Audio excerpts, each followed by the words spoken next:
Welcome in to A to Z Sports Primetime on a Tuesday night.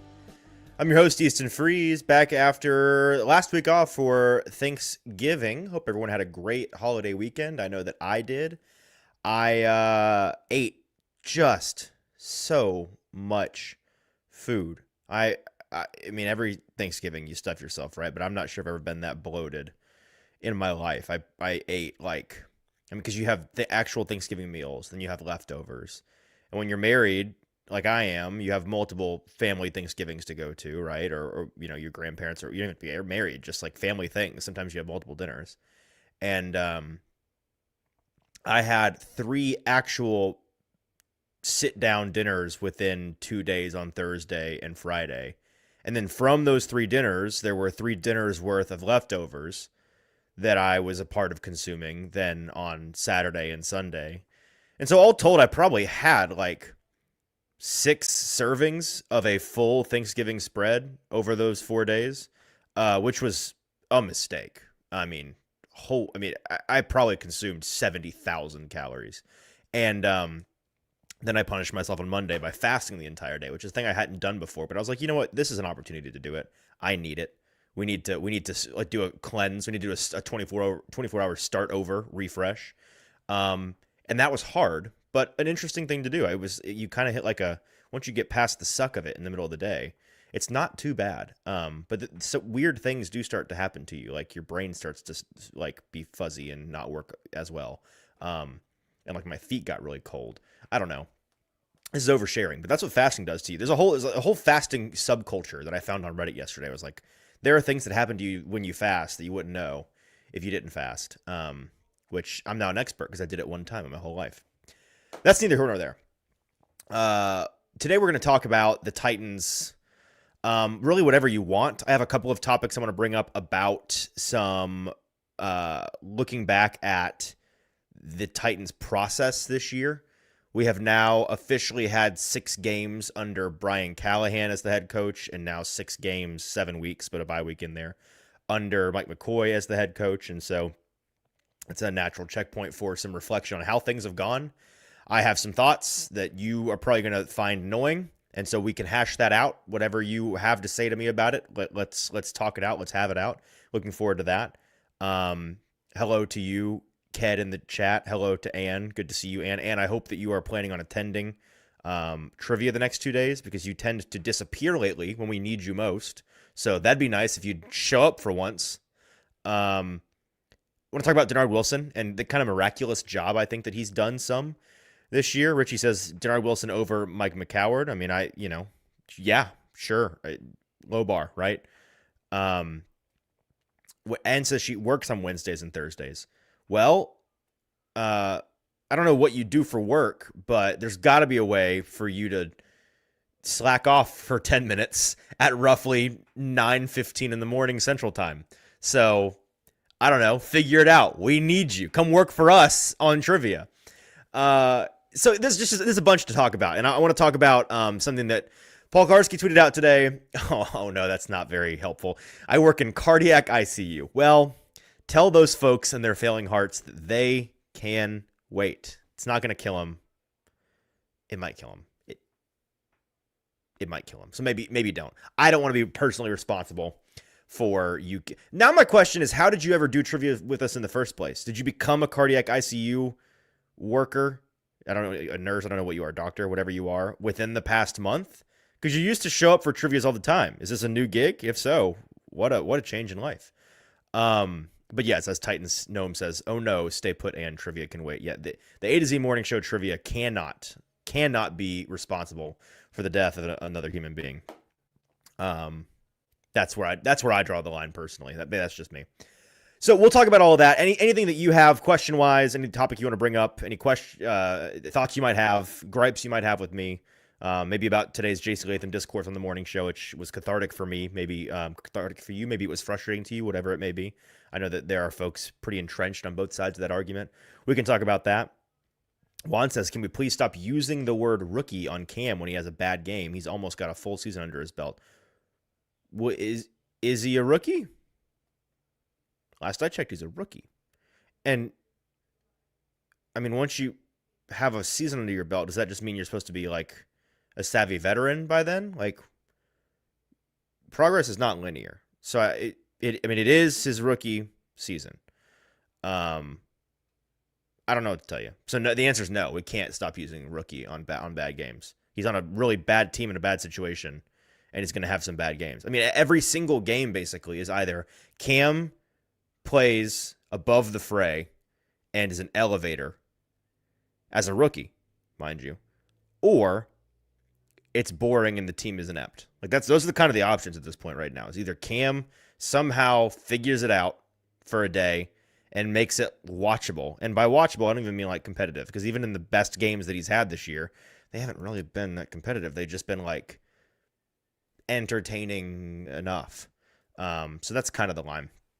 You can tell him I don't have a super strong plan for today's show. We're just going to kind of talk about whatever comes up. We're going to go where the wind takes us, and I am looking forward to it because I do have some things to share on a couple of articles and a couple of tweets from today, and then we can get out of here. So it's going to be a good time. Glad you're all here with us. I've vamped long enough getting folks in the door.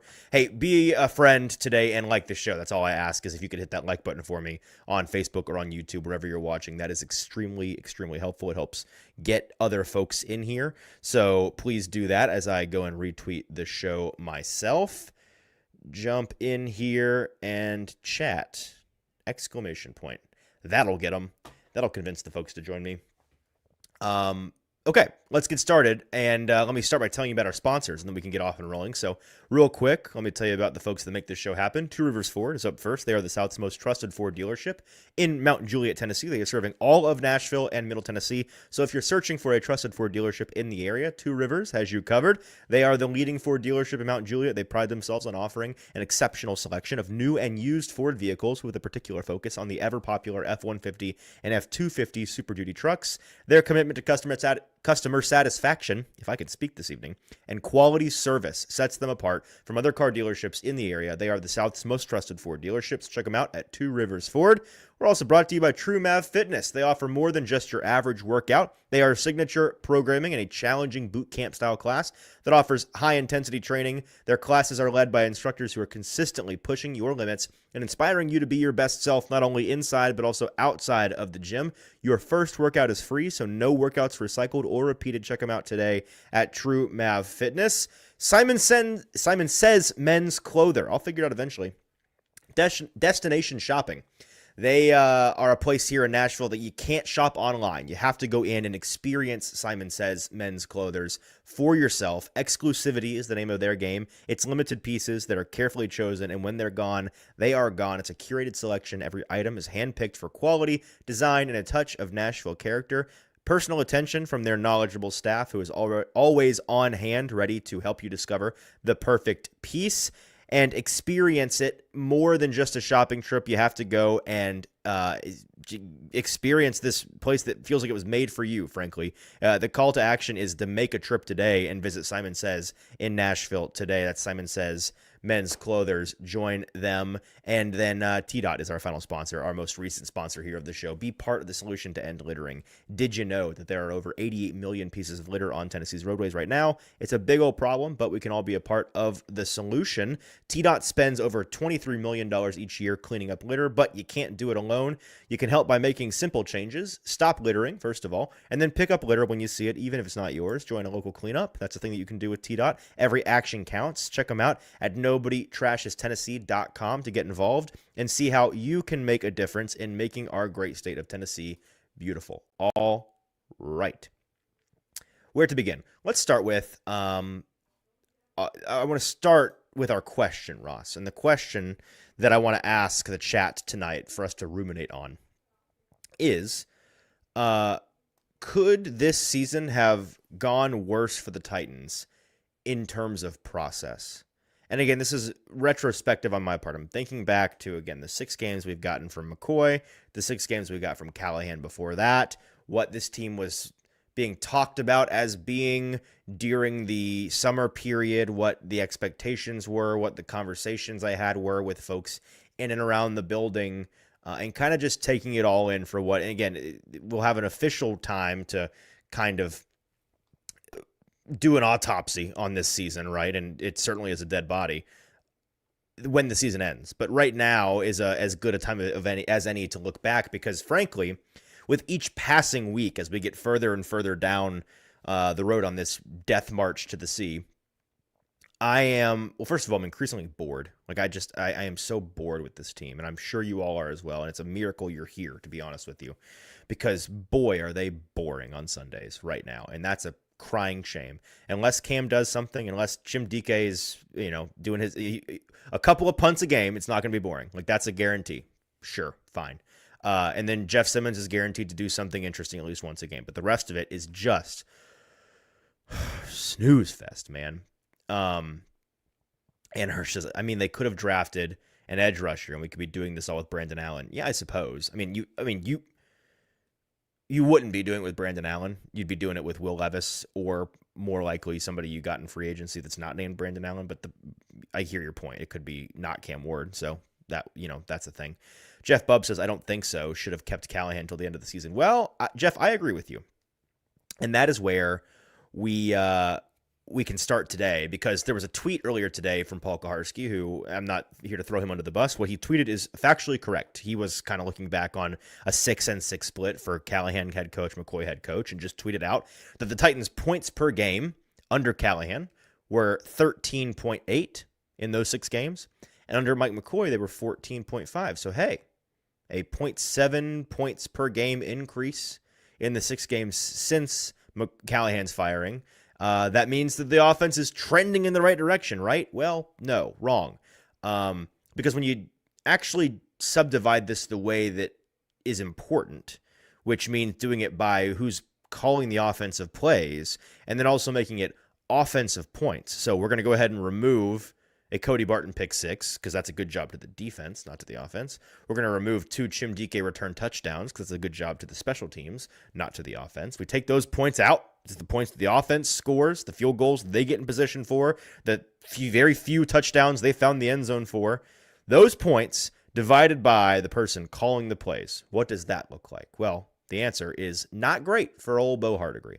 Under Brian Callahan, in the first 3 games of the year, the only games they allowed him to call plays before they yanked play calling duties, they were scoring 17 points per game.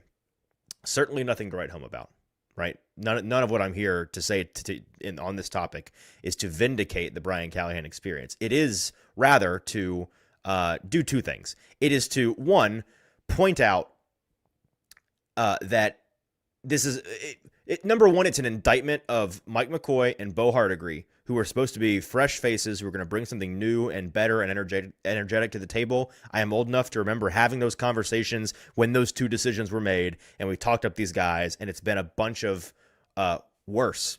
It's been worse. And so that's an indictment on them. Not a vindication of the Callahan experience. You can go from bad to worse and make a bad situation worse, and that's what happened here. It's that. It's also an indictment of the organization as a whole that made a bad situation worse in a way that was predictable. Because I can say that because at the time I wrote, this is going to do nothing and it may make things worse. And it has, in fact, made things worse. And they made a bad situation worse by acting reactively, which is a thing they said all offseason. They swore up and down they were done doing, which they deserve to be criticized for. And I don't think that this is like crying over spilt milk on the Callahan front to point out and to continue to point out down the road that this organization, in terms of what they said they were going to be in the summer, those words weren't worth the digital paper they were printed on when I typed up these long articles about their process and their patience. And like, I am increasingly annoyed with the organization. I start to sound like Buck on his show here, aren't I? Because of their reactive foolishness when I think back on this season. And that's where the question tonight came from. Could this have gone worse for them? Because I remember having detailed conversations with the highest ranking members of the Titans front office all summer long. I would have conversations with them on and off the record. And when I talked about what this year could be, and they were honest with me, and they were honest with themselves about what this season could be, would be, might be, there was a lot of realism in those conversations, but this version of the timeline is not one that came up very often. Like this version of the timeline is kind of what they kept talking about, avoiding at all costs, and that they were going to do everything in their power to avoid at all costs. And then they walked right into it. And really, she walked right into it. The one person I didn't have any conversations with. So that and points are just one element of the game, right? I mean, we were talking about a touchdown a game difference here. That's kind of a big deal. And we can subdivide it even further, by the way. We can go the 3 games Callahan coached and play called, and then the games that Hardegree play called with Callahan as the head coach, because as the head coach, you're still responsible for everything technically, right? And then the what now six games that McCoy's been the head coach that Hardegree has play called under. And for that subdivision, it's Callahan, 17 points per game. Hardegree under Callahan is 10.7 points per game, and Hardegree under McCoy is 11 points per game. So all of that is to say, we could go further into like EPA per play and red zone efficiency and yard. Like there's a lot of ways we could break this down. But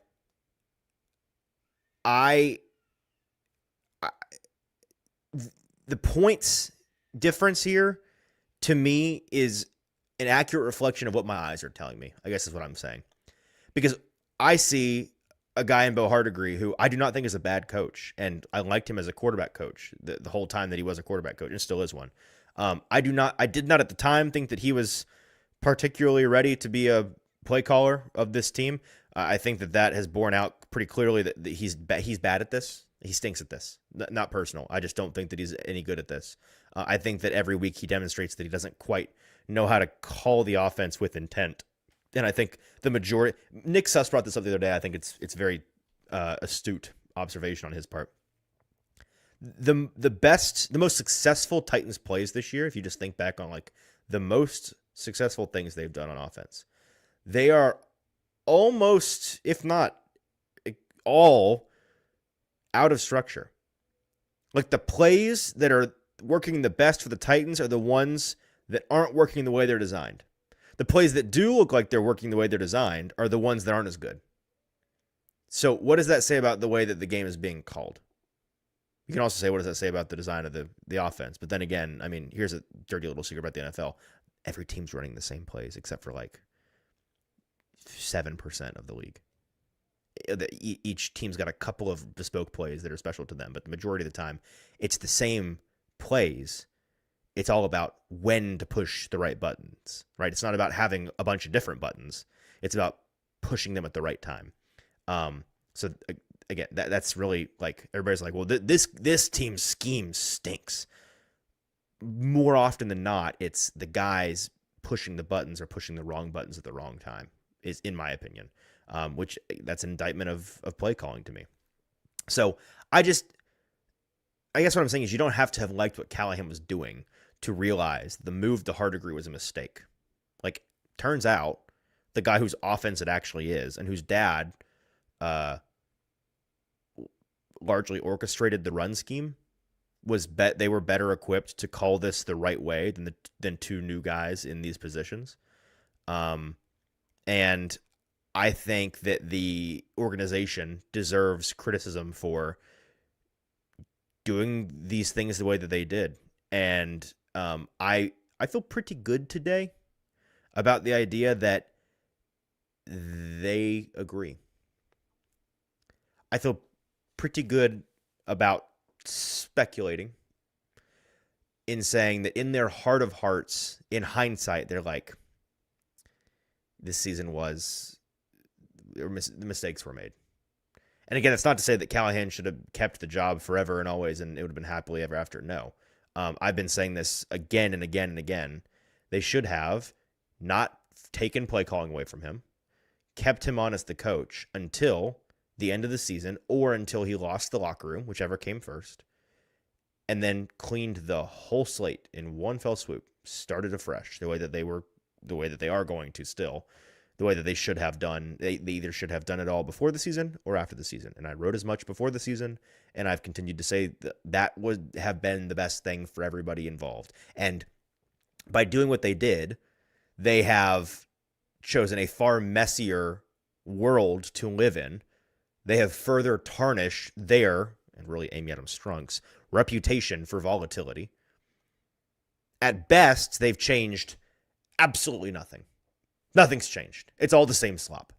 And at worst, they have done legitimate harm to the development of this roster. Because at least Brian Callahan and his staff and his team had a vision, and they were aligned in that vision, and those coaches worked hard for him. Can't say that about Mike McCoy. Can't say that about what's going on right now. And by now, maybe they would have given up. But we can't possibly know how it would have gone if they'd continued to pursue the vision that they all, including the front office and management and ownership, had bought into over the summer, longer than a month and a half. We can't know that. And I don't think it would have worked out. I do think that it would have been a time to move on at the end of the year. I don't see things changing enough down the stretch if Callahan had been retained to fix that. But it would have been better process. Ryan asks, did Borgonzi take the job knowing he'd have to keep Brian? I believe so. I can't say that with authority. But I don't even think it was about that. Like, I don't think it was like, okay, I guess I have to keep Brian. I think he took the job believing in Brian. And of the people in charge, careful what I say here, I suppose, but of the people around the ultimate decision to move on from Brian Callahan, I don't get the sense that that Mike Brinker was anywhere close to the top of the list of people making that decision or happy with that decision. I don't think that was a thing that he was super jazzed about. And maybe one day we'll learn more about that. Maybe that'll be a public thing down the road. Who knows? So just bad. Here's what's good. And I said this on Sunday, and I got a lot of grief from folks who I guess just love to hate the Titans, or maybe they hate Dennard Wilson in particular. But I tweeted during the game that Dennard Wilson is going to be a real asset to whatever his next team is. And he's good at this. And he has done a borderline miraculous job at times this year. And really, not even this year, just in his time in Tennessee, drawing blood from a stone the way that he's continued to have to be asked to do. Oh, people in the chat saying Mike Brinker. Sorry. Mike Borgonzi is what I was talking about in all of that. Mike Borgonzi is the person that I'm not sure was super jazzed. That's an important clarification on my part. Okay, so Dennard Wilson, I don't know that he's going to be a coordinator next year. In fact, I don't think that he will be. But I think that he has done a pretty fantastic job, all things considered. And yes, I incorrectly corrected myself. I corrected myself correctly on the first name, but not the last name. My bad. Talking about the GM, right? That guy. And here's some numbers also from Paul Kaharski. His tweets just really spoke to me today, I suppose. He tweeted out this list of areas the Titans defense ranks in the top 10 in the past 5 weeks. So 4 games for the Titans. So in the last month's worth of Titans games, the Titans defense ranks first in the league in missed tackles, which is a good thing, not a bad thing, the least missed tackles. First in the league in yards after contact allowed. 6th in the league in total rushing yards allowed. 7th in the league in total yards allowed. 7th in the league in total sacks. 8th in the league in third down efficiency. And 8th in the league in yards after catch. Now, there are some things that they have not been good at. They are 29th in the league in receiving yards per play and 30th in the league in turnovers generated with just 1. So it's not to say that they've been some juggernaut defense. We've all watched the games. They've not. But for the most part, the defense has done enough to keep them in games.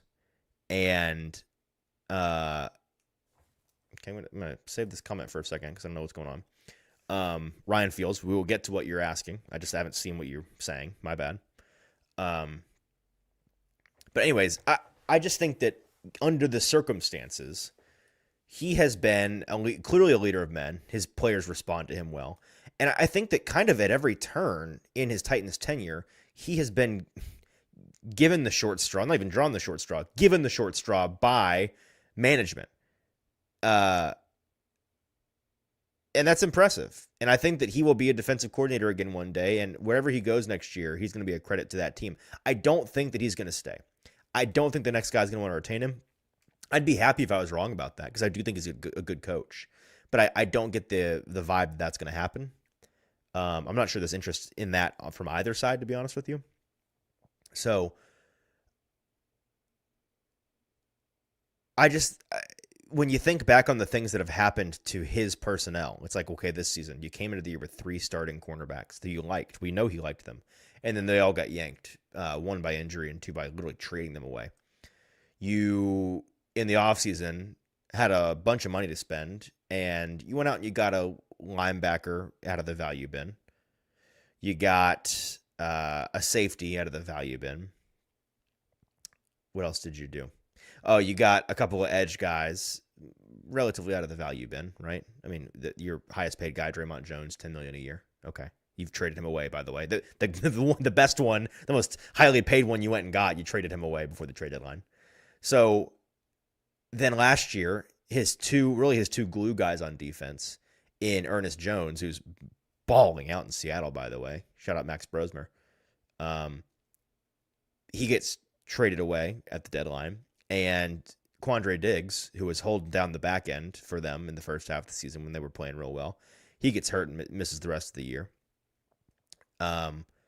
Jeff Mullen says Barton was a solid signing. He just hasn't panned out like we'd hoped. And I don't think it was a bad signing. I'm not here to shame on Barton or anything. No, I'm just saying that my point is they haven't invested a whole lot of muster into his side of the ball. The defense has been a bit of an afterthought from a team building standpoint.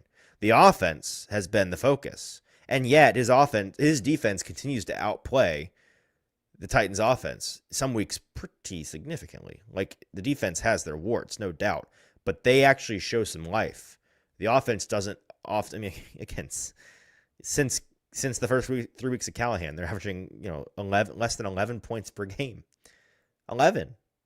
From an offensive standpoint. It's pathetic. So, Billy Jordan asks, who do you think that coach will be next year at this point? The Titans head coach? Oh, kind of a change of topic, but I'm out of thoughts at this point. So we can, whatever questions, thoughts y'all have, throw them out now. Well, this is a last call here. If I had to guess today, it really is a guess, I would say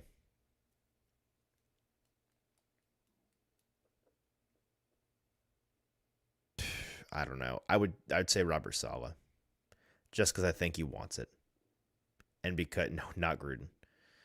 I don't think it'd be McCarthy either. I would be very surprised if it's McCarthy. I don't think they're going to pay McCarthy. I don't think McCarthy wants to come here. He's a choosy guy.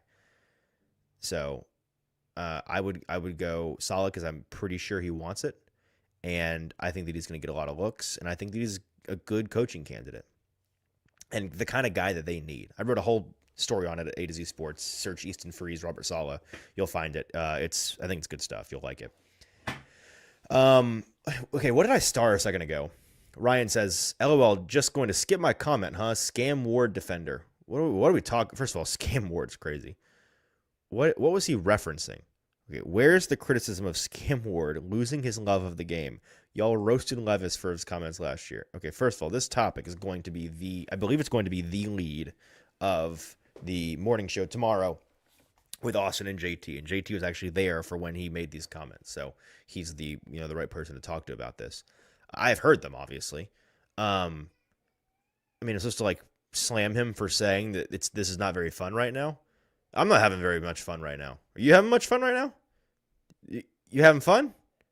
He's the one doing all the hard work. I don't think he's having any fun.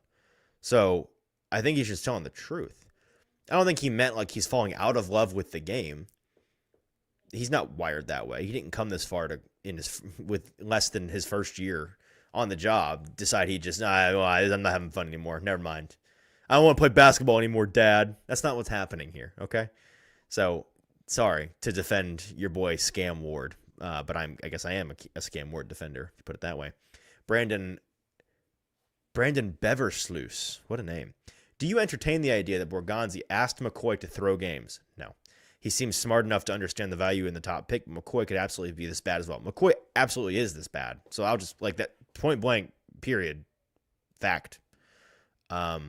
No, there's no asking to do that. McCoy this is all natural, baby. This is the way it is. So, no, I don't. Anything else to get to here? Johnny, worst case scenario is Cam doesn't finish the season. Second, oh, well, yeah, that would, knock on wood. Second worst case scenario is Cam develops bad habits, so we aren't too far off from the bottom. I mean, you do worry about that always in a bad situation, really, for any quarterback. But here's the thing: he's being given a decent pocket by the offensive line at this point on a relatively consistent basis. Last week, I felt like a good deal of the pressures and sacks were a him thing as much as they were anybody else. Which is just, rookies are going to, sorry to call him a rookie to whoever that was, but he is a rookie. Rookies are just kind of that way. So, I'm not super like white knuckling it over him developing bad habits down these final 5 weeks, but I do think it's something you got to keep an eye on. I just think a lot of his pre-existing, like right now, he has them bad habits or things that you need to work out down the road. And I'm not sure how much progress you can make on that the next 5 weeks. Maybe that's the concern, is that how much progress can he make? I don't see a whole bunch of new bad habits cropping up for him, but again, knock on wood, I suppose. Last thing, Charlie says, it's going to suck losing Bones next year. I don't think you are. He's under contract. And the very powerful folks that I know and have talked to seem pretty, like, I think this is going to be a big part of the head coaching. Not that they're going to find a head coach on the idea that we're going to find the guy that likes Bones the best. No. But I think it's going to be like, hey, congrats, we're offering you the job. Please, please, please, please, please keep Bones. And they're going to. I feel pretty good about the fact that they're going to keep Bones. Ryan says, why is this offensive staff not smart enough to realize 12 personnel worked so well versus Seattle that we run it hardly at all this week? First of all, you had to match personnel against you look to match personnel against the team that you're playing. So there's game plan specific things that they do. Off the top of my head, I don't have the charting numbers in front of me. From watching the tape of the Titans offense, it kind of felt like they were running a lot early and they were running the ball effectively in heavy personnel. Really effectively on that first drive.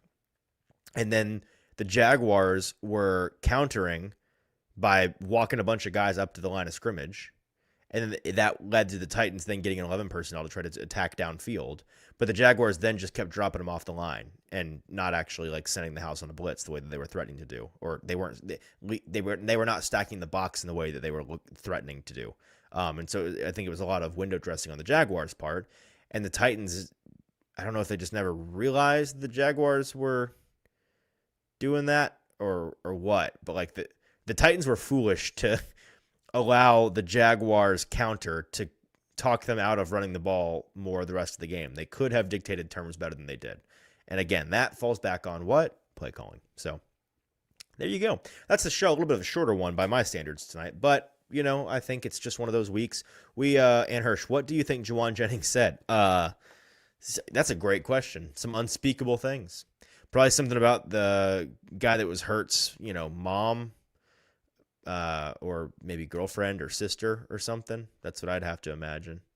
Or maybe he's like, I hope, something terrible. Like, I hope you go to the hospital and die or something like that. Like, I don't know. What's so horrible that it's going to offend these football players? This is a pretty high bar.